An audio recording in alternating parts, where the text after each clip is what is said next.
அனைத்து நல்லவங்களுக்கும் வணக்கம். இது ரவிக்குமாரின் அரசியல் உண்மைகள். இன்றைய அரசியல் உண்மைகளில் குறிப்பாக 4ஆம் கட்ட தேர்தல் நாளை வாக்குப்பதிவு நடைபெறுகிறது. அதற்காக பரபரப்பான இந்த தேர்தல் பரப்புரைகளும் சரி, இந்த ஆம் ஆத்மியினுடைய தகவல் என்ன ஆச்சு, பிஜேபியினுடைய ஹெட்குவார்ட்டரை போயிட்டு பிடிக்கிறேன்னு சொன்னாங்களே, அதை சுற்றி இருக்கக்கூடிய ஒரு சில இந்தியாவில் இருக்கக்கூடிய அரசியல் நிகழ்வுகளை பார்த்தரலாம்.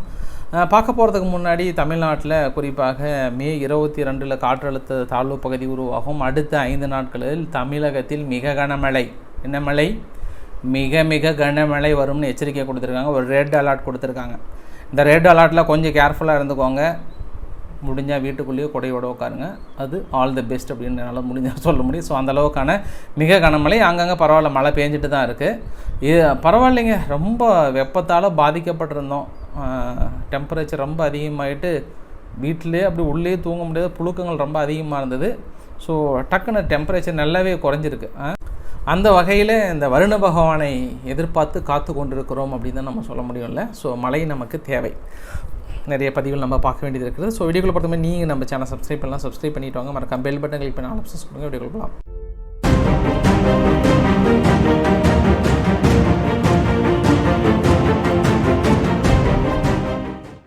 குறிப்பாக மோடி அவர்களோட ஸ்பீச்சை பற்றி, பேட்டியை பற்றி நம்ம நேற்று வீடியோ பதிவில் போட்டிருந்தோம். அந்த வீடியோ பதிவில் குறிப்பாக 2 விஷயங்கள் சொல்லியிருந்தார். இலவச பயணங்கள் நிறைய சுகாதார கேடை உருவாக்குகிறது, மெட்ரோ ரயிலில் அதுக்கான பயணிகள் குறைகிறதுனால தமிழகனுடைய முதல்வர் கடும் கண்டனத்தை, சாதாரண கண்டனில் கடும் கண்டனத்தை வந்து தெரிவித்திருக்கிறார். இந்த கடும் கண்டனம் எதற்காக அப்படின்னா, வாங்க வந்து பாருங்கள், தமிழ்நாட்டில் மெட்ரோ பயனாளர்கள் வந்து எந்த அளவுக்கு அதிகரித்து இருக்கிறாங்க. 2022 விட 2023 சரி, வருடம் வந்து லட்சக்கணக்கான மக்கள் வந்து அதிகரித்து காணப்படுகிறார்கள். இங்கே ஒருபோதும் குறையவில்லை. அதாவது உங்களோட தவறான தகவல்கள், பொய் மட்டுமே தனது மூலதனமாக வைத்து மக்களை பரப்ப நினைக்கின்ற மோடி அவர்களுக்கு நான் கடும் கண்டனத்தை தெரிவித்துக் கொள்கிறேன் அப்படின்னு சொல்லிட்டு மாநிலங்களிலேயே வந்து ஒரு பகைமையை உருவாக்குகிறார் அப்படின்னு சொல்லியிருக்காங்க.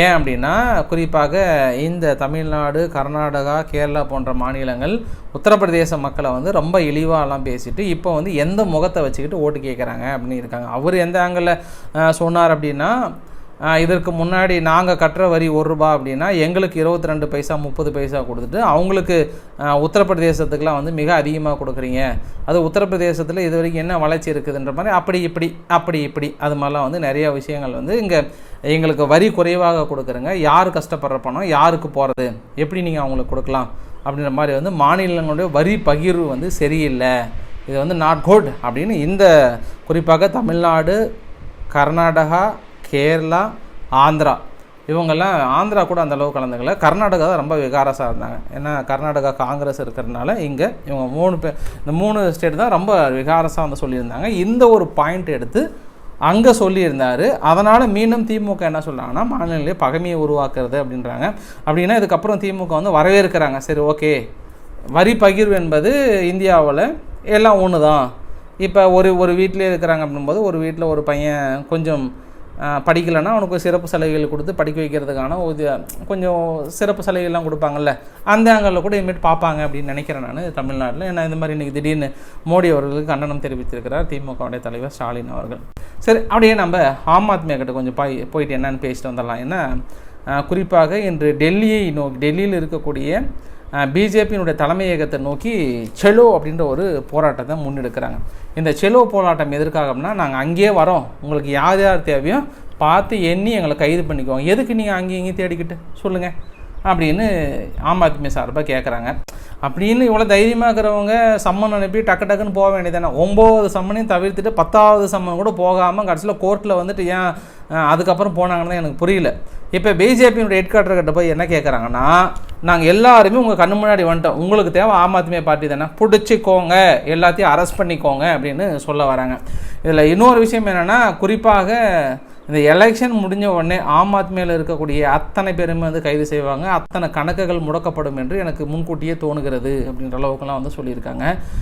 குறிப்பாக இந்த போராட்டம் எதற்காக அப்படின்றத நம்ம சொல்லணும் அப்படின்னா, அரவிந்த் கெஜ்ரிவாலோட பிஏ இருக்கிறார்ல, அவர் வந்து இந்த சுவாதி மாலிவால் அவர்களை வந்து அரைஞ்சிட்டாரு, இந்த பிபோவ் குமார்ன்றவர் வந்து அரைஞ்சிட்டாரு. அதை வந்து எஃப்ஐஆர் ஃபைல் பண்ணி அவர் நேற்று இரவு கைது பண்ணி 5 நாள் வந்து கஸ்டடியல் கொடுத்துருக்காங்க. இதில் என்ன சொல்ல வராங்கன்னா, இது மாதிரி நீங்கள் எதுக்கு அரெஸ்ட் பண்ணுறீங்கன்ற மாதிரி கேட்குறாங்க. ஸோ அப்படி நீங்கள் கரெக்டாக இருந்தீங்க அப்படின்னா சிசிடிவி பதிவு கொடுக்குறீங்கல்ல, அரவிந்த் கெஜ்ரிவால் இருக்கக்கூடிய சிசிடிவி பதிவு கரெக்டாக இந்த மாலிவால் அவர்கள் உள்ளே போயிட்டு வெளியே வர வரைக்கும் இருக்கக்கூடிய வீடியோ மிஸ் ஆகும். அதே மாதிரி அவரோட ஃபோன்னு வந்து பாஸ்வேர்டு அவர் எதுவுமே கொடுக்க மாட்டேன்றாராம் அவருமே. நீங்கள் ஏன் முழு வீடியோ பதிவும் கொடுக்க வேண்டியது தானே? நீங்கள் தான் அடிக்கலைல்ல, இவங்க தான் போலியாக பிஜேபி வந்து ஒரு கேஸை போடுறாங்கன்னு சொல்கிறீங்கல்ல. நீங்கள் என்ன பண்ணணும்? சரியான சந்தர்ப்பம் உங்களுக்கு, இவங்களை மாட்ட விடுறதுக்கு சூப்பரான ஒரு சான்ஸு. முழு வீடியோ பதிவையும் இவங்க மாலிவால் அவர்கள் உள்ளே வந்ததுலேருந்து வெளியே போன வரைக்கும் ஒரு முழு வீடியோ பதிவு உங்களால் சப்மிட் பண்ண முடிஞ்சுதா ஆம் ஆத்மி வேலை அப்படின்னா? இல்லை, சப்மிட் பண்ணல. அவங்க கொடுத்த வீடியோ பதிவில் முக்கியமான பதிவுகள் மட்டும் இல்லை. அந்த கான்ஸ்பிரசி தான் இங்கே கேட்குறாங்க. இன்னொன்று என்னென்னா, பதிலுக்கு இந்த பிபோவும் என்ன பண்ணிட்டாரு, அவங்க யார் சுவாதி மாலிவாலேருந்து என்னை அடின்னு அடித்து வயிற்று மேலே குத்தி கிழிச்சிட்டாங்கன்னு அவர் ஒரு கேஸை கொடுக்க பதிலுக்கு. சரி அப்படின்னு கரெக்டாக அவர் கொடுத்த டைமும் அந்த சிசிடிவியிலையும் போய் பதிவு பண்ணும்போது இவர் ஏற்கனவே அது இந்த அடித்தாங்கன்னு சொன்னாங்களா, அதுக்கு முன்னாடியே கெஜ்ரிவால் வீட்டிலிருந்து வெளியேறின பதிவு தான் இருக்கும். அதுவுமே வந்து புஷ்ஷுன்னு போயிடுச்சு, உங்களுடைய வழக்குகள் வந்து சரியில்லைன்ற மாதிரி வந்து சொல்லிட்டாங்களாம். இதில் கொஞ்சம் ஸ்ட்ராங் பண்ணுங்கள். ஆமாத்துமே நீங்கள் கொஞ்சம் கரெக்டான பதிவை கொடுத்து எல்லாமே இருந்து உங்கள் பக்கம் கரெக்டாக இருந்துச்சுன்னு வச்சுக்கோங்க. இப்போ ஈஸியாக பிஜேபியை இப்போ அண்டர்மைன் பண்ணிடலாம். எலெக்ஷன் சமயம் வேறு இது மாதிரியான போலியான குற்றச்சாட்டு கொடுக்குறாங்க அப்படின்றத சொல்லலாம். நீங்களே முதல்ல ஒரு பெண் எம்பியை போட்டு அடிக்கிறது செய்கிறது என்ன, இவங்க கொஞ்சம் அரவிந்த் கெஜ்ரிவாலுக்கு எதிராக பேசுகிறாங்க செய்கிறாங்க அப்படின்னே அடிக்கிறது என்பது அது எந்த விதத்திலும் நியாயம் இல்லை இல்லையா? அதனால் இதில் கொஞ்சம் லைட்டாக மாட்டிக்கிட்டாங்க. ஸோ அதனால் அங்கே போயிருக்காங்க. போயிட்டு பார்த்துங்க, பிஜேபி ஹெட் குவார்ட்டரை ரொம்ப முடிச்சிடாதீங்க, கொஞ்சம் விட்டு வைங்க மாற்றுமே அப்படின்னு சொல்ல முடியும் நம்ம. இன்னொரு சம்பவம் என்ன அப்படின்னா, ஆக்ராவில், குறிப்பாக உத்தரப்பிரதேச ஆக்ராவில் ஒரு ஷூ ட்ரேடர்ஸ், அதாவது காலனி இருக்கு இல்லையா, ஷூ காலனி இதெல்லாமே சேல்ஸ் பண்ணுற ஒரு கடைக்காரர், ஒரு மெர்ச்சன்ட், அவர் எல்லாத்துக்கும் டிஸ்ட்ரிபியூட்டர். அவர் கடையில் வீட்டில் சோதனை பண்ணதில் இது வரைக்கும் 40 கோடி, எவ்வளோ 40 கோடி பணம் எடுத்திருக்காங்க. இன்னும் எக்ஸ்பெக்டட் வந்து இன்னொரு 30-40 கோடி கிடைக்குன்ற மாதிரி சொல்கிறாங்க. 25 கிலோ தங்கம் அப்படின்னு சொல்கிறாங்க. இது மிக முக்கியமான அரசியல் கட்சிகளுக்கு நெருக்கமாக இருக்கலாம் என்று சந்தேகத்தின் பேரில் துருவி விசாரணை நடைபெற்று கொண்டிருக்கிறது. இந்த விசாரணை நடைபெற்று கொண்டிருக்கிற உத்தரப்பிரதேசத்தில் ஒரு புயலை கிளப்பியிருக்கிறது. யாருப்பா அவர்? ஒரு ஷூ ட்ரேடர்கிட்ட ஒரு 40ல் எக்ஸ்பெக்டடாக 60 crore சொல்கிறாங்க. எதிர்பார்க்கப்படுகிறது 60 கோடிக்கு மேலே லிக்யூடாக பணம் வைத்திருக்கிறாங்க. அது இந்த காலத்தில் என்பது பெரிய விஷயம் அப்படின்றது தான் மிகப்பெரிய அளவுக்கு பார்க்கப்படுது. அதற்கு தான் உத்தரப்பிரதேசத்தில் இருக்கக்கூடிய அகிலேஷ் யாதவ் என்ன சொல்லிட்டாருன்னா, ஒரு சிறப்பான ஐடியா வந்து நேற்று சொல்லிட்டார் செய்தியாளர்கள்கிட்ட. இங்கே பாருங்கள், சிபிஐயாக இருக்கட்டும், இடியாக இருக்கட்டும், ஐடியாக இருக்கட்டும், எல்லாம் ரைடு பண்ணுறாங்க. ரைடு பண்ணதுக்கப்புறம் போய் பிஜேபியில் சேர்ந்ததுக்கப்புறம் எல்லாம் பரிசுத்தமாகிடுறாங்க. அதனால் நாங்கள் என்ன பண்ணலான்னு இருக்கோம், எதுக்கு இந்த தேவையில்லாத விளையாட்டு சொல்லுங்கள்? இந்திய கூட்டணி நான் எங்கள் பக்கம் வந்து இந்தியா கூட்டணி வந்துருச்சு அப்படின்னா ஒட்டுமொத்தமாக எல்லாத்தையும் நாங்கள் இன்கம் டேக்ஸ் டிபார்ட்மெண்ட்டு எல்லாத்தையும் முடிச்சுட்டு, அதான் அந்தந்த ஸ்டேட்லேயே வந்து கரப்ஷன் டிபார்ட்மெண்ட் இருக்கே, அவங்களே அருமையாக செயல்படுறாங்களே, அவங்களே எங்களை போதுங்க, இடி தேவையில்ல, இல்லை சிடியும் தேவையில்ல, இல்லை எதுவுமே தேவையில்ல போங்க அப்படின்னு அகிலேஷ் யாதவ் வந்து சொல்லி முடிச்சிருக்கிறாரு. என்னன்னா பெரிய சத்திய சோதனையாக இடியே தேவையில்லைன்றாரு, ஐடி டிபார்ட்மெண்ட்டே தேவையில்ல, கலைச்சிடலான்னு அளவுக்கு வந்து சொல்லியிருக்கிறார். சரி, அவர் இப்படி சொல்கிறாரா? இன்னொருத்தர் வந்து தேஜஸ்வி யாதவ், யார் பீகாரில் இருக்கக்கூடிய தேஜஸ்வி யாதவ் என்ன சொல்கிறாருன்னா, டாக்டர் வந்து எங்களுக்கு சொன்னாங்க, என்ன சொன்னார்னா, இங்கே பாருங்கள், இன்னும் ஒரு 6 நாள் 7 நாள் வெளியவே போகக்கூடாது, நடக்கவே கூடாது, படுத்த படுக்கையாக இருக்கணும், புரியுதா அப்படின்னு சொல்லியிருக்கிறாங்க. இவர் என்ன பண்ணிட்டாரு, நோ நோ நோ என்ன நினச்சிட்ருக்கீங்க, யாருக்கிட்ட பார்த்து என்ன பேசுகிறீங்க, கண்ணாடி போட்டு பேசுங்க, நான் யார் தெரியுமா, மோடியை போயிட்டு நிரந்தரமாக உறங்க வைக்காமல், பெட் ரெஸ்ட் எடுக்காமல் இந்த ஆட்சியை விட்டு அகற்றி விட்டு முழுவதுமாக நாங்கள் என்று வெற்றி பெறுகிறோமோ அப்போ தான் இந்த தேஜஸ்வி யாதவுக்கு ரெஸ்ட், இல்லையே ஏது எங்களுக்கு ரெஸ்ட் அப்படின்னு இருக்கிறாரு. முழுமையாக மோடி என்னைக்கு தோக்குறான்ற செய்தி கேட்குறோமோ அன்றைக்கி தான் அப்படின்னு சொன்னால் டாக்டர் அசந்து போயிட்டாராம். ஒன்றும் பிரச்சனை இல்லை, உங்களுக்கு சரியாக இருக்குன்ற அளவுக்கு சொல்லியிருக்கிறார். மக்கள் மத்தியில் தூக்கி பெல்ட்டெல்லாம் காட்டினார், இங்கே பாருங்கள் கவார் இடுப்பெல்லாம் காருங்க அப்படின்ற அளவுக்குலாம் தூக்கி காட்டியிருந்தார். அந்த வீடியோ பதிவும் வயலில் இருக்கிறது. அடுத்து இந்த பக்கம் வந்து பிஜேபி என்ன சொல்கிறாங்க அப்படின்ற போது, பிஜேபி சொல்கிறதுக்கு முன்னாடி காங்கிரஸ் சார்பாக வந்து குறிப்பாக ரேபர்லி தொகுதியில் நேற்று சோனியா காந்தி அவர்கள் வந்து ரொம்ப உருக்கமாக பேசிட்டாங்க. அங்கே ஆப்போசிட் மக்கள்லாம் இப்படி கண்ணீர் விட்டு இப்படி தெளிச்சிருக்கிறாங்க. என்ன அப்படின்னா, என்னுடைய புதல்வன் ராகுல் காந்தி அவர்களை இந்த ரேபர்லி தொகுதியில் ஆகிய மக்கள் உங்களிடம் ஒப்படைத்து விட்டேன், இனி அவர் உங்கள் பொறுப்பு, நீங்கள் பார்த்து எப்படினாலும் அவர் யூஸ் பண்ணிக்கோங்க, காரணம் உங்களின் சேவகன் அவர், யார்?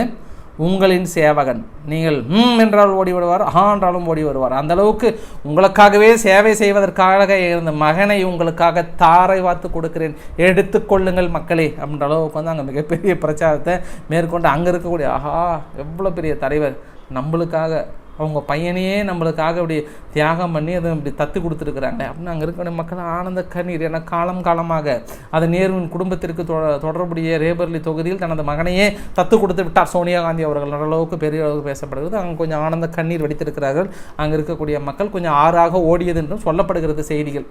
சரி, நீங்கள் புரிஞ்சிருப்பீங்க, ரைட்டு. அடுத்து இங்கே வந்துடலாம்.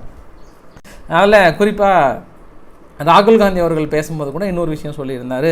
அதானி அம்பானி அவர்களுக்கு கொடுக்கப்படுகிற பணங்கள்லாம் நாங்கள் ஆட்சிக்கு வந்தவுடன் அதன் முழுமையாக விசாரணை செய்யப்பட்டு ஒட்டுமொத்த பிஜேபியும் வந்து களி சாப்பிட போகிறாங்கன்ற அளவுக்கு வந்து சொல்லியிருக்கிறாங்க. சிறையில் தள்ளப்படுவார்கள் அப்படின்ற அளவுக்கு வந்து மிக கடுமையான ஒரு குற்றச்சாட்டை வந்து சுமத்திருக்காங்க. நான் கேட்குற ஒவ்வொரு கேள்விக்கும் பிஜேபிக்கிட்டேருந்து பதிலே இருக்காதுன்ட்டார்.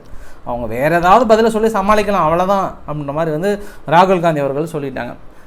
இவர் அகிலேஷ் யாதவ் உத்தரப்பிரதேசில் யோகி ஆதித்யநாத் என்ன சொல்லியிருக்காருன்னா, பாகிஸ்தானை புகழ்ந்து பேசுபவர்களுக்கு, யார்? பாகிஸ்தானை புகழ்ந்து பேசுபவர்களுக்கு பாகிஸ்தான் ஆக்கிரமிப்பு காஷ்மீர் இந்தியாவின் ஒரு பகுதியாக மாறும், நோட் பண்ணிக்கோங்க. இதுக்கப்புறம் மாதிரி புகழ்ந்து பேசுகிறவங்க இங்கே இடம் இல்லை, அங்கே போய் நீங்கள் புகழ்ந்து பேசுங்க, போங்க செல்லோ, அங்கே போய்ட்டு சந்தோஷமாக இருங்க, இங்கே ஏன் இந்தியாவிலிருந்து ஏன் நீங்கள் புகழ்ந்து பேசுகிறீங்க அப்படின்ற அளவுக்கு வந்து ஒரு குற்றச்சாட்டை சுமத்திருக்கிறாங்க. இன்னொரு குற்றச்சாட்டுமே சுமத்திருக்கிறாரு. குறிப்பாக இன்னும் ஆட்சிக்கு வந்து 7 வருஷம் ஆகுது. 6.5 கோடி முஸ்லீம் பாப்புலேஷன் இருக்காங்க. எத்தனைங்க பப்ளிக்கில் அந்த ஸ்பீக்கர் வச்சு சொல்லக்கூடாது, இன்னும் ஒரு சில கல்ச்சர்லாம் நாங்கள் எடுத்தோம். ஆனால் இதுவரை அவர்கள் மீது வழக்கோ ஏதாவது போராட்டங்களோ இது வரைக்கும் இங்கே நடந்ததான்னா நடக்கலை. அந்தளவுக்கு ஒரு அமைதியான ஒரு வாழ்க்கை முறையை கொடுத்துருக்கோம். இது இஸ்லாமியர்களுக்கும் தெரியும். இஸ்லாமியர்கள் ஆதரவுடன் தான் நான் ஆட்சி அமைத்து கொண்டிருக்கிறேன், இது எதிர்க்கட்சிகளுக்கு புரிய வேண்டும், அதனால் இங்கே ஜாதி அரசியல் எடுபடாது அப்படின்னு யார் சொல்லியிருக்கிறார்? யோகி ஆதித்யநாத் சொல்லியிருக்கிறார். நீங்கள் புரிஞ்சுக்கணும் அதை, ஏன்னா நீங்கள் சாதாரண ஆள் கிடையாது. அடுத்து மோடி அவர்கள் என்ன சொல்லியிருக்கிறாருன்னா, இராணுவத்தில் ஊழல் புரிந்த அரசு காங்கிரஸ். அவங்க இராணுவத்தில் நான் ஆள் எடுக்கிறத பற்றி சொல்கிறாங்களா? இராணுவத்தில் ஊழல்களை புரிந்த வீரர்களை கிட்டத்தட்ட போபர்ஸ் ஊழல், ஹெலிகாப்டர் ஊழல், நீர்மூழ்கி கப்பல் ஊழல், நமது படைகளில் இருக்கக்கூடிய 70 வருஷத்தில் இருக்கக்கூடிய வீரர்களை பலவீனப்படுத்தி ஒன்றுமே இல்லாமல் வச்சுருந்தாங்க. இப்போ பாகிஸ்தான் நம்மளுக்கு எவ்வளோ தொல்லை கொடுத்துட்டு இருந்தாங்க. பாகிஸ்தான் கையில் வந்து நம்ம யாசகம் கேட்க வேண்டிய, ஐயா எங்களை விட்டுடுங்க, ஐயா விட்டுடுங்க அப்படின்னு நம்ம பாகிஸ்தான்கிட்ட கடந்த 70 வருடமாக கெஞ்சி கொண்டிருந்தோம். ஆனால் இன்று நிலைமை மாறி இருக்கிறதவா அல்லவா? இதற்கெல்லாம் யார் காரணம்? காங்கிரஸ். 70 வருட காலமாக ஊழலில் புறையோடி போய் ஒட்டுமொத்த இந்த என்ன சொல்கிறது இராணுவத்தையே ஒன்றுமே இல்லாமல் முடக்கி விட்டு என்று வளர்த்தி கொண்டிருக்கிறேன் நான் அப்படின்னு ஒரு குற்றச்சாட்டை மோடி அவர்கள் சார்பாக வந்து கொடுத்துருக்குறாங்க. ஃபைனல் அந்த வீடியோ நிறைவு பகுதியில் ஒரு தவறான செய்தி பரவி கொண்டிருக்கிறது. நீங்கள் கொஞ்சம் உஷாராக இருந்துக்கோங்க. அதை நம்பி யாராவது ஷேர் பண்ணி மாட்டி போலீஸில் கைது ஆகிடாதீங்க. ஏன் அப்படின்னா DRDOலேருந்து ஒரு ஹெலிகாப்டர் மிஸ் ஆகிடுச்சு. இந்த ஹெலிகாப்டர் எங்கே? இது வந்து 2020 எக்ஸ்போவில் காட்டப்பட்ட ஹெலிகாப்டர் மிஸ்ஸிங். என்ன அது? ஹெலிகாப்டரே மிஸ் ஆகிடுச்சா? இதுதான் மோடி அரசின் லட்சணமான்ற மாதிரிலாம் பெரிய இன்றைக்கி நியூஸ் எல்லாம் பார்த்தேன். அதை நம்பி ஷேர் பண்ணிடாதீங்க. அது 100ல் 1,00,000% அது ஃபேக் நியூஸை நம்பி ஸ்ப்ரெட் பண்ணிங்கன்னா கைது பண்ணிவிடுவாங்கன்ற ஒரு எச்சரிக்கையும் கொடுத்துருக்காங்க. ஸோ இன்றைக்கு ஓரளவுக்கான தகவலை கவர் பண்ண நினைக்கிறேன். பிடிச்சிருந்தா லைக் பண்ணுங்கள், ஃப்ரெண்ட்ஸை ஷேர் பண்ணுங்கள், சப்ஸ்கிரைப் பண்ணுங்கள். ரவிக்குமார் செல்வன்மைகள். நன்றி, வணக்கம்.